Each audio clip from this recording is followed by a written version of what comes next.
सपना studio Delhi. ठेकेदारवा रे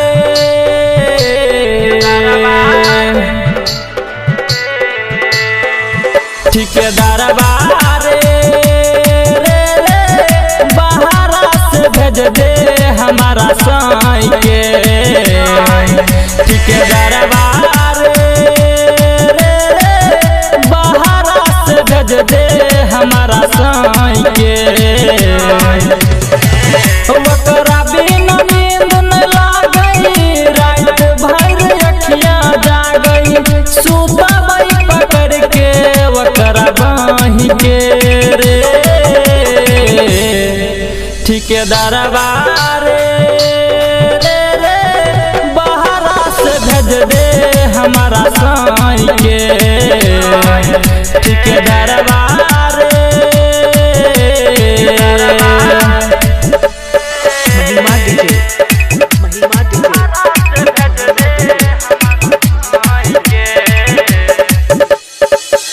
rail ता रोज आबै छै, सैक हमारा नहीं लाबै छै। लागै कि फसल छै हमारा ऐसन बुझाइ छै। रेल ता रोज आबै छै, सैक हमारा नहीं लाबै छै।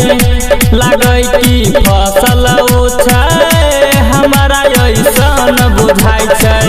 बिंदिया उदास लागै कानमा के बाली, ओकरेल तरसै छै होठवा के लाली रे।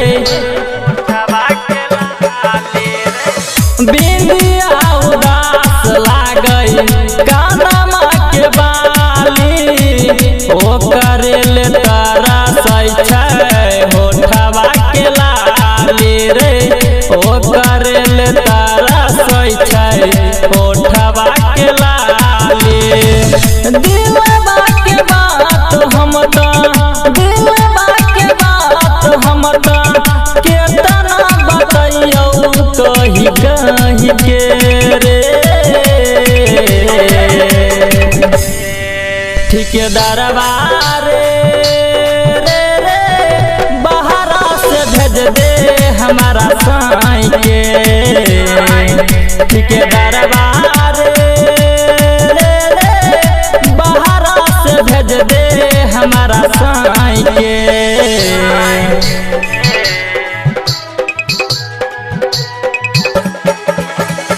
महिमा डीजे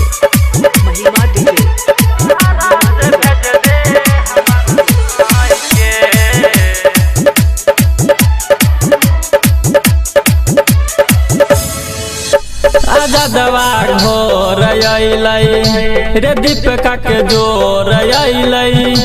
देखैले गेलियै हम ता कि काल्हे भोर अइलै। मुनीलाल घोर अइलै, लछनमा के जोर अइलै। देखैले गेलियै हम ता कि काल्हे भोर अइलै। लागै छी हमारा साइके रखने छी बान्ह के, रोज दिन रात कटै छै हमर कान कान के रही।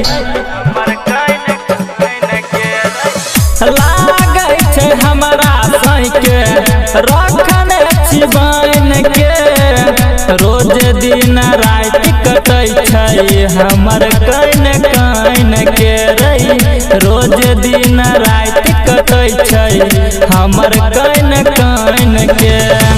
मोन के मनाबै छियै, मोन के मनाबै छियै, तकिया के छतिया से धाइ के रे। ठेकेदारवा रे बाहरा से भेज दे हमारा